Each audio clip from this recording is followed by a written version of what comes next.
শিবির একটি আদর্শ ভিত্তিক সংগঠন এবং এখানে একটি ছোট বাচ্চা তার নৈতিকতা শিক্ষার জন্য এবং তারা বড় হয়ে যাতে এই দেশপ্রেম শিক্ষা করে এই জন্যই শিবিরের মধ্যে ছোট ছোট বাচ্চারা আজকে অন্তর্ভুক্ত হচ্ছে। শিবিরের জন্মদিন উপলক্ষে আমি আমার দুই ছেলেকে এখানে নিয়ে আসছি। আমার পরিবার আমাকে সহযোগিতা করেছিল এই শিবিরে ঢোকার জন্য।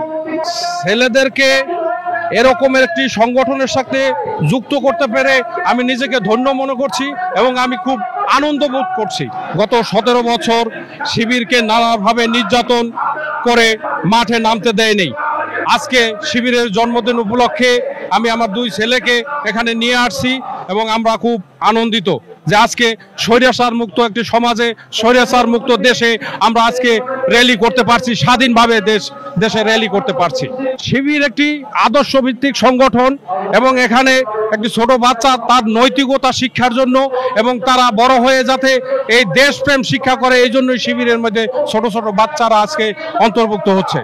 ছেলেদেরকে এরকমের একটি সংগঠনের সাথে যুক্ত করতে পেরে আমি নিজেকে ধন্য মনে করছি এবং আমি খুব আনন্দ বোধ করছি। শেখ হাসিনার ব্যাপারে জানেন, সে জীবনেও সত্য কথা বলতে পারে নাই, সারা জীবন মিথ্যা বলে গেছে।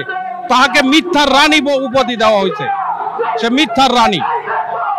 আমি আগেও বলেছি আমরা খুবই আনন্দিত এবং নতুন স্বাধীন দেশে আমরা এই র্যালি করতে পেরে খুবই নিজেকে ধন্য মনে করছি এবং স্বাধীনভাবে চলাফেরা করতে পারছি। এটা ছাত্রদের এবং প্রায় 2000-2500 মানুষের রক্তের বিনিময়ে, তাদের জীবনের বিনিময়ে এই পরিবেশটা সৃষ্টি হয়েছে। এটা আসলে এখানে কোনো মধু নেই, এখানে আদর্শ আছে।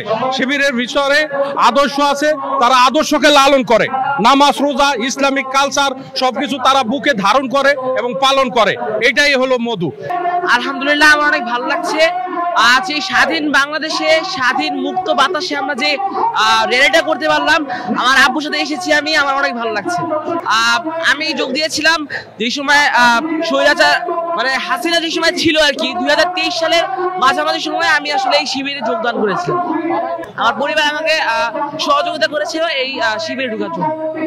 আসলে আমার যে তৎকালীন যে সরকার ছিল, স্বৈরাচার সরকার, সেই সরকারের আমলে কিন্তু আমাদের শিবিরকে একটা ট্যাগ দেওয়া হয়েছিল, সেটা হচ্ছে হ্যাঁ, এই ট্যাগের জন্য কিন্তু মানুষের মনে একটা, মস্তিষ্কে একটা প্রভাব পড়েছে এবং এখন কিন্তু মানুষ শিবিরকে পছন্দ করছে না।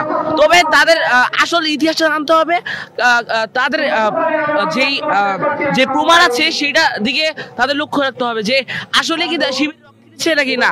আমি আমার বক্তব্য এই যে শিবির কোনো এরকম সন্ত্রাসী কর্মকাণ্ডে লিপ্ত হয়নি এবং পরবর্তীতে হবে না ইনশাআল্লাহ। শিবিরটা হচ্ছে আল্লাহর পথে জিহাদ করা এবং আল্লাহর পথে যেই কাজগুলো আছে সেগুলা স্থাপন করা। হ্যাঁ, আমাদের এই সমাজে আমরা দেখতে পাচ্ছি এখন কিন্তু পশ্চিমা যেই মিডিয়া আছে, পশ্চিমা মিডিয়াগুলো কিন্তু আমাদের ইসলামকে অনেক খারাপভাবে উপস্থাপন করছে।